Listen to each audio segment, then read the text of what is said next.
You are watching the world 24/7 on the NDTV network. I'm Parmeshwar Bawa. Let's begin with the top stories you need to know.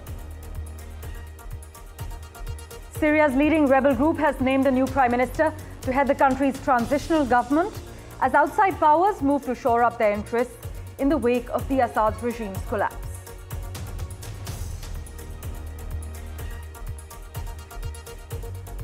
Amid a power crisis in Syria, India has evacuated 75 Indian nationals from the conflict-torn country.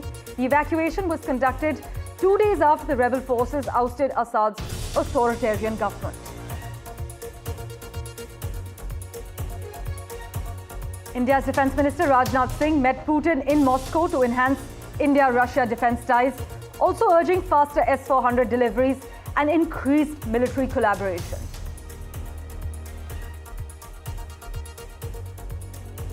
The 26-year-old accused of killing United Healthcare CEO Brian Thompson is being held without bail in Pennsylvania as he fights extradition to New York, where the murder took place.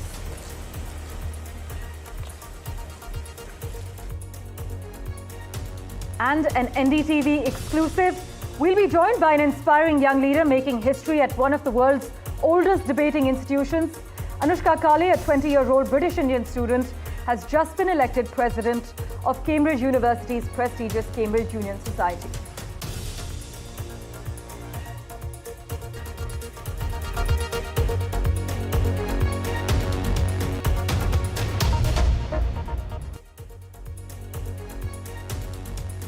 Our big focus, Syrian fighters who ousted President Bashar al-Assad have appointed Mohammed al-Bashir as the country's caretaker prime minister.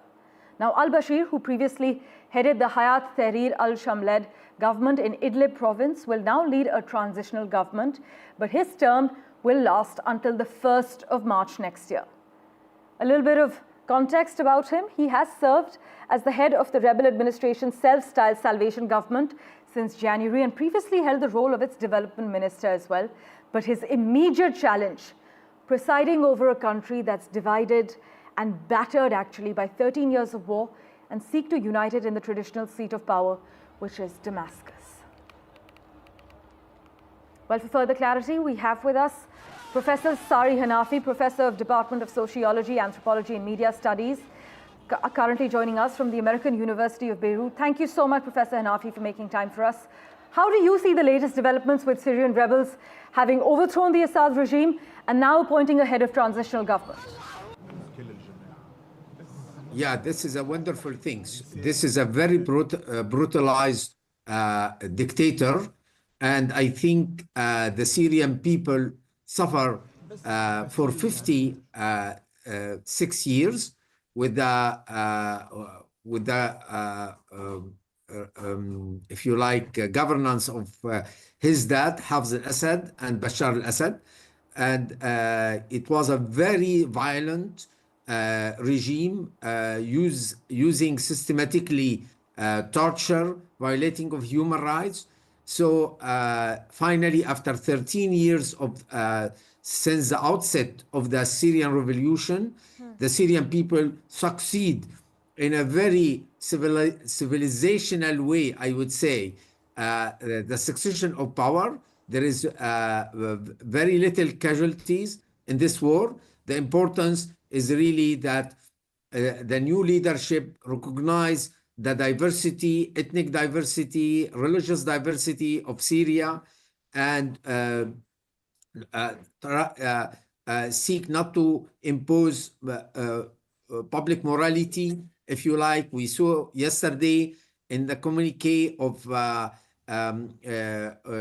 the leaders of revolutions that no one should undermine the way people would like to dress in the public spheres.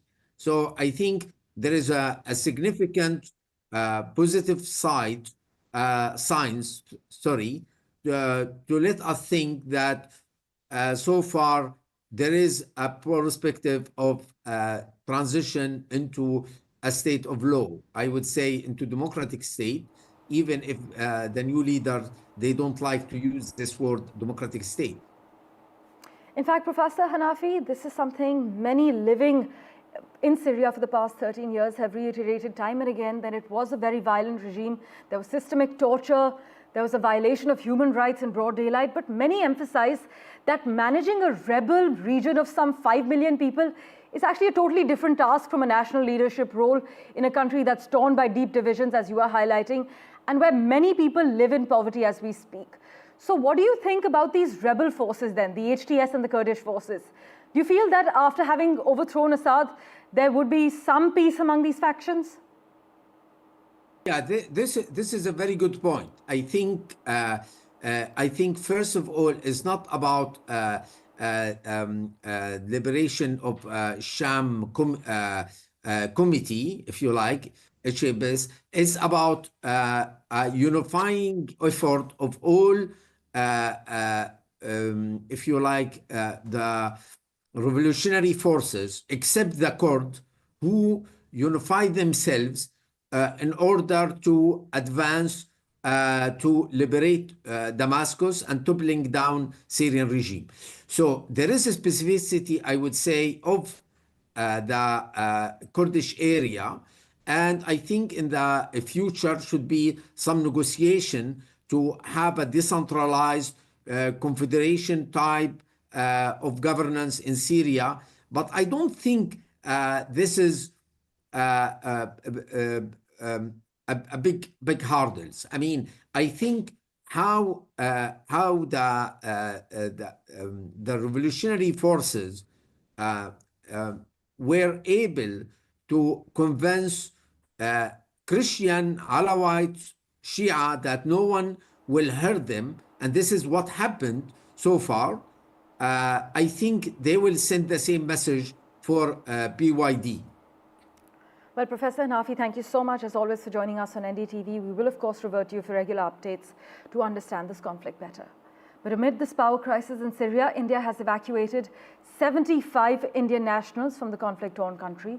And the evacuation was conducted 2 days after the rebel forces ousted President Bashar Assad's authoritarian government. In fact, this evacuation was monitored closely by the Ministry of External Affairs, and the remaining Indians have been advised to keep in touch with the embassy. And the embassy has said over the last 3 days that they are monitoring all developments very closely.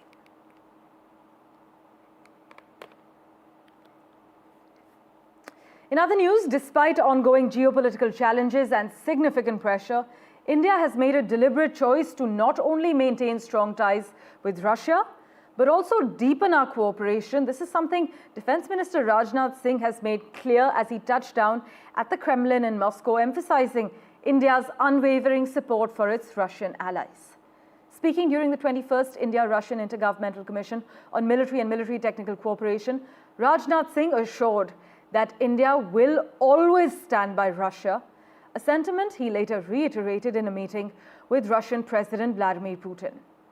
Putin met with our defense minister at the Kremlin, and during this meeting, Rajnath Singh has said that friendship between our countries is higher than the highest mountain and deeper than the deepest ocean. In fact, earlier, our defense minister met his Russian counterpart and discussed about strengthening bilateral ties on this 3-day visit to Russia. In fact, Rajnath Singh, you must also note, had asked Russia to speed up the deliveries as far as the S-400s are concerned. A quick update from the United States now, where the 26-year-old accused of killing United Healthcare CEO Brian Thompson is being held without bail in Pennsylvania as he fights extradition to New York, where the murder took place. But in his first public words since a 5-day search ended with his arrest at a McDonald's in Pennsylvania, Luigi Mangione emerged from a patrol car shouting about an insult to the intelligence of the American people, while deputies pushed him inside a courthouse, as you just saw on your screens. What's happening, Luigi? What's going on, Luigi? Watch yourself. In other news, Anoushka Kale, a 20-year-old British Indian student, has been elected as the president of the Cambridge Union Society, which is one of the world's oldest debating societies. She's been elected for the Easter 2025 term. Now, this makes her the first female president of the society since the previous Easter term. This is a huge deal. Over the years, the Cambridge Union Society has hosted figures such as Winston Churchill, the Dalai Lama, Bill Gates, as well as Stephen Hawking. And we're joined by the inspiring young leader making history at one of the world's oldest debating institutions. She has been elected uncontested for 2025. And Anoushka was also previously serving as the debate officer. She is known to champion diversity, international dialogue, and also stronger ties with cultural groups. Let's just hear from her about her exciting plans for the future of free speech and debate. Thanks so much, Anoushka, for making time for us on NDTV. You've described your vision for the Cambridge Union as one focused on diversity, inclusivity, accessibility. But Anoushka, what does success look like for you in terms of achieving these goals by the end of your term? I think in terms of my metrics for what that will look like, or at least what success will look like, that will primarily be monitored by the number of collaborations we have. So are we having events that are opening up this space with cultural societies in particular and access-based societies, which I mentioned in my manifesto, I was really keen to engage with. It will look like the kinds of people or the demographics that are entering the building, staying and engaging in events. And a key part of it is obviously we do have a lot of members who are from access-based backgrounds or from minority ethnic backgrounds, and making sure that we're engaging those existing members as well. So what attendance looks like for events, what take-up is like, especially for more diversity-based initiative and events. You've expressed a desire to collaborate with cultural societies at Cambridge, but how do you plan to ensure that the union is not only diverse in terms of the speakers it hosts, but also in terms of who feels welcome and also represented in these debates? I think a large part of those two go together. I think when people see speakers from diverse backgrounds, and I think having those speakers from diverse backgrounds isn't just good for inclusivity, it also makes free speech and the conversations that we're having a lot richer and more interesting. And it's definitely something that's been in the heart of my this term as debates officer, and something I would continue. But I think that has a twofold effect. One is obviously bringing together these exciting conversations that have all of these diverse voices. But the other is people seeing these more representative voices and feeling that they can still engage in these conversations. Another part of it, obviously, is collaborations, like I mentioned, with different societies that are bringing together people from different backgrounds so they feel more included. And another aspect is we already do have a lot of different schemes, such as access-based memberships that exist. So really promoting and highlighting the fact that we want this to be an inclusive space, and that in many ways it really is at the moment, and just highlighting the existing mechanisms that are there so people feel like they can really get involved. Well, many would agree with you that diverse speakers do make free speech and conversations rich. But on that note, if you had to choose one debate or one speaker or event from your time at the union that has left the most lasting impression on you, which one would it be and why? I think the event that I would pick, it's a debate that we host every year. It's our annual debate on the motion, "This House has no confidence in His Majesty's government." And what we do for it is we bring together high-profile politicians from whichever party is in government at the moment. It's currently the Labour Party this year. And then we get opposition parties as well. That can be Conservatives, smaller parties, etc. And we put them head to head to really challenge each other and to really scrutinize each other's records. And I think it's one of those particular events that students really love. It's a chance to really engage and interact with high-profile politicians and really ask them questions. This year, when we organized it as when I organized it, when I was debates officer, there was such high student and membership engagement. Students really wanted to challenge these speakers, ask them questions, talk to them in the bar afterwards, talk to them in the chamber afterwards. It's really one of those events that I think really shows the best of the union, because you have these high profile speakers, but you also have the opportunity to challenge, to question, and to hold them accountable. Well, you've got big shoes to fill, and I'm being modest here, but the Cambridge Union has a long legacy. It's had past presidents like Ariana Huffington. Do you feel any particular kind of pressure, or are you looking at this role a little differently, Anoushka? I guess the first thing I'm going to say is I'm a student. I'm 20. So at the moment, I'm obviously focusing on my studies and also on putting together a great term card for members and for putting together a great, for helping the society to continue to move forward. In terms of where I see my future going, I'm really interested in politics. So I'm hoping that's something that I get involved with in the future or continue to get involved with.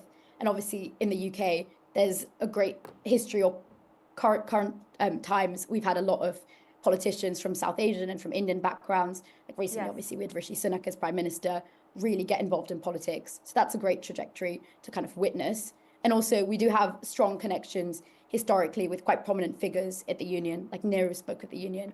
There is a strong Indian tradition. And these are things that really matter to me and that I'm hopeful to get involved with in the future even further, but also things that I'm hoping don't hamper my term, and I just want to put on a great term at the moment. And with such an important and challenging role ahead of you, what do you hope your presidency will be remembered for in the history of the union? I think I would want my presidency, and I hope my presidency is remembered for the real central focus that it puts on diversity, inclusivity, and on access. All the things that I've spoken about so far in this interview, but because I think this is what helps us put on high quality events and bring together really exciting speakers. And I want it to be a term where people felt like they could really get involved, where there were loads of different opportunities highlighted for them.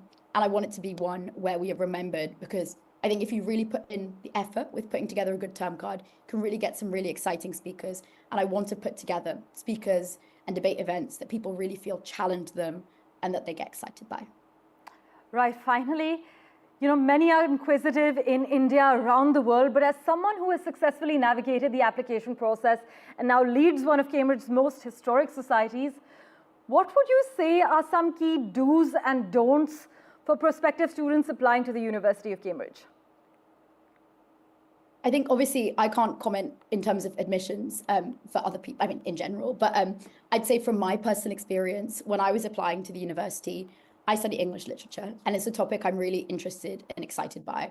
So for me, a large thing was picking a subject that really inspired me and that I was willing to get into, so that when I was preparing for my interview and I was writing my personal statement, I could just really get into these books, and I really enjoyed doing it as well.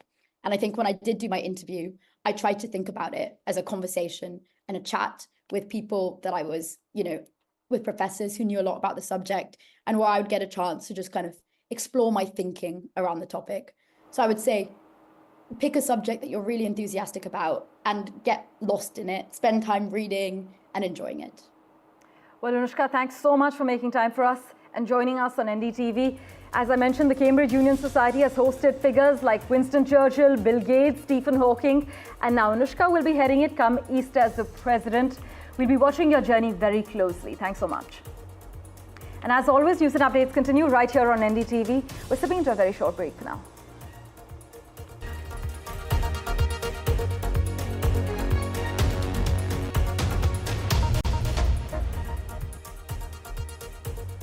Well, as Indians, we take immense pride in Chef Vikas Khanna's remarkable representation of our culinary heritage around the world. Known for his relentless dedication, Chef Khanna has played a pivotal role in showcasing India's fine dining in some of the most iconic cities across the globe. But now, adding another feather to his cap, Chef Khanna's New York-based restaurant, Bungalow, has been awarded the prestigious Michelin 2024 Bib Gourmand Award. This recognition the chef shares feels incredibly personal as he continues to elevate Indian cuisine on the global stage.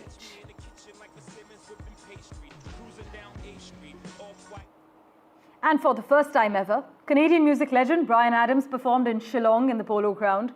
For years, Bryan Adams' timeless tunes have been a major part of Shillong's music scene. So for longtime fans, this concert represented the culmination of decades of admiration. The summer of '69 famed singer performed at Shillong in the Polo Grounds. He's also going to be performing in Gurugram, Mumbai, Bengaluru, and Hyderabad during his tour.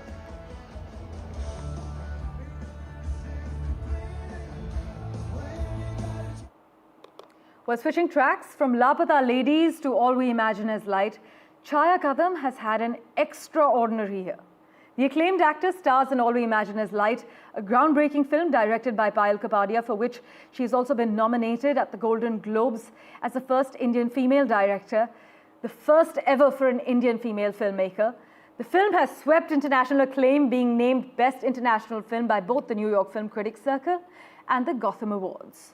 It was also declared the best film of the year by the esteemed Sight and Sound magazine. Gauri Dwivedi spoke to Chaya earlier. Listen in to what Ms. Kadam told us. Chaya, thank you so much for speaking to NDTV, taking out the time. My first question to you is, आप unconventional characters जैसे लापता ladies है, All We Imagine Is Light है, उन सब में काम कर रही हैं.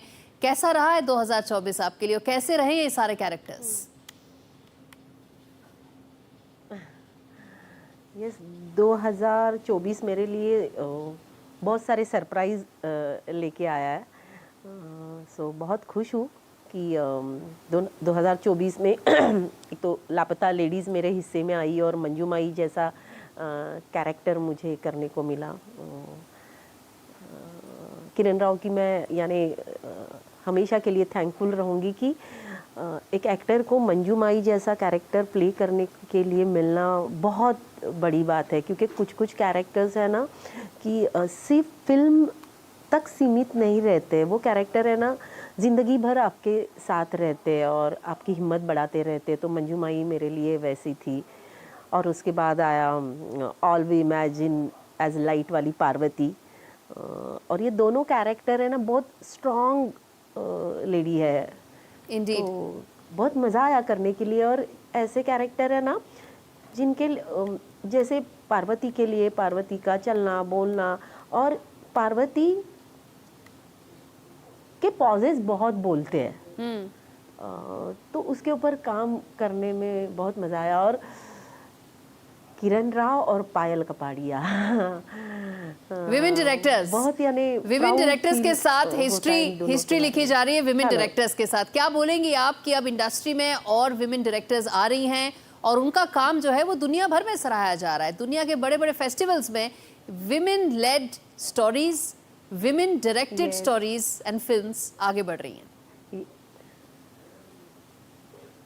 यस यस यस, ये यानी बहुत बड़ी बात है। मुझे शुरू से ना बहुत यानी लेडी डायरेक्टर अगर है ना तो मुझे इतनी खुशी मिलती है ना कि मैं स्टोरी सुनने से पहले ही ऐसे लगता है कि यार इनके साथ कुछ तो करने को मिलना चाहिए। सो पायल और किरण के साथ काम करने के लिए मिला। वाओ। और पायल कपाड़िया के साथ काम करना कैसा रहा? फिल्में बनाई नहीं, 2 फिल्में ऐसी बनाई पायल के साथ जी। अरे बहुत ही यानी ना बहुत सालों के बाद इस फिल्म के लिए हम लोग ने जो वर्कशॉप किया था, यानी मेरे लिए वो यानी इतना कुछ सीखने को मिला ना कि वो ये है जो पॉजेस के साथ खेलने के लिए मिला है ना वो बहुत ही अलग था। बहुत ही यानी कुछ हम लोग ने जो कुछ 7-8 दिन वर्कशॉप किया, यानी मुंबई को इतनी अच्छी तरीके से समझ के लेना। यस, यानी पार्वती हमेशा मेरे लिए एकदम खास रहेगी। और सेम है वो बस लापता लेडीज जी को लेके। ये बताइए इससे यानी छोटी छोटी बातें कि इंडियन सिनेमा पे, इंडियन फिल्म मेकिंग पे कितना असर पड़ेगा कि ये इतनी बड़े अवार्ड्स में जैसे गोल्डन ग्लोब है उसमें मूवी सिलेक्ट हो गई है, मूवी शॉर्टलिस्ट हो गई है, all we imagine as light, उससे इंडियन सिनेमा पे कितना बड़ा असर पड़ेगा, फिल्म मेकिंग पे कितना असर पड़ेगा? देखो इससे ये फर्क पड़ेगा ना, मुझे ऐसे लग रहा है कि बहुत ऐसी ये वैसे देखा जाए तो कमर्शियल फिल्में नहीं, ये बहुत कुछ अलग बताना चाहती है, अलग दिखाना चाहती है ये फिल्में। तो अगर ऐसी फिल्में बड़े बड़े फेस्टिवल में अगर सिलेक्ट होती है ना तो बहुत लोगों का हौसला बढ़ता है कि हमारे बहुत लोग फिर ऐसी अलग अलग कहानियाँ लेके आएंगे। तो मुझे लगता है कि ये बहुत इम्पॉर्टेंट है इंडियन सिनेमा के लिए। और बहुत अंदर से ऐसे लगता है कि अगर नॉमिनेशन हुआ है तो हम ऐसे ही नहीं आएंगे, कुछ लेके ही आएंगे। Well, thank you for investing your time and watching this edition of The World 24/7. As always, we'll keep tracking the latest updates for you. Do stay tuned.